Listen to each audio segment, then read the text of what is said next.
नमस्कार दोस्तों, मैं आरती। मेरा जन्म जिस भूमि में हुआ है वो वीरों की भूमि कही जाती है, यानी कि चंबा। जी हाँ, चंबा एक तरह से देखा जाए तो श्रीदेव सुमन और वीसी गब्बर सिंह जैसे वीर योद्धाओं की भूमि है।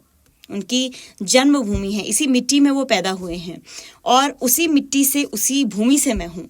तो आज जो एक सवाल दिमाग में आ रहा है वो ये है कि वीसी गब्बर सिंह, जिनके नाम पर चंबा में एक बहुत ही सुंदर सा मेला आयोजित होता था, आज भी होता है, लेकिन आज वो केवल और केवल बाजारी मेला रह गया है। इस मेले को राजकीय मेला घोषित किया गया था एक समय में, और वो शायद 2 या 3 साल चला भी, और बहुत अच्छे अच्छे कार्यक्रम उस मेले में आयोजित किए गए।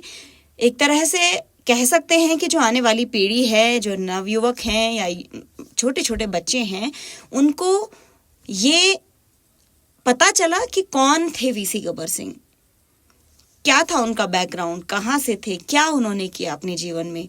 ये सारी प्रेरणाएं जो उन छोटे छोटे बच्चों को मिली वो बहुत एक तरह से सीख देने वाली और उनका मार्ग प्रशस्त करने वाली थी। लेकिन आज के समय में अगर मैं देखूं तो वो चंबा का जो मेला है वो राजकीय मेला घोषित होने के बावजूद कहीं ना कहीं खो गया है। खो गया का मतलब ये है कि बाजारी मेला जरूर लगेगा, दुकानों का मेला लगेगा, सामान बिकेगा, बहुत सारी चीजें होंगी, झूले चरखी लगेंगे, लेकिन राजकीय मेला जो घोषित हुआ था और जिस तरह से उस मेले का आयोजन होना चाहिए था वो कहीं नजर नहीं आ रहा है।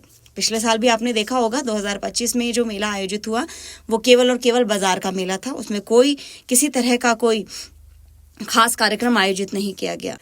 तो अब जो चिंता है वो ये है कि जो वीसी गब्बर सिंह हैं, श्रीदेव सुमन जैसे जो वीर सपूत इस धरती के हैं, क्या कहीं ना कहीं हमने उन्हें छोटे स्तर पर समेट लिया है?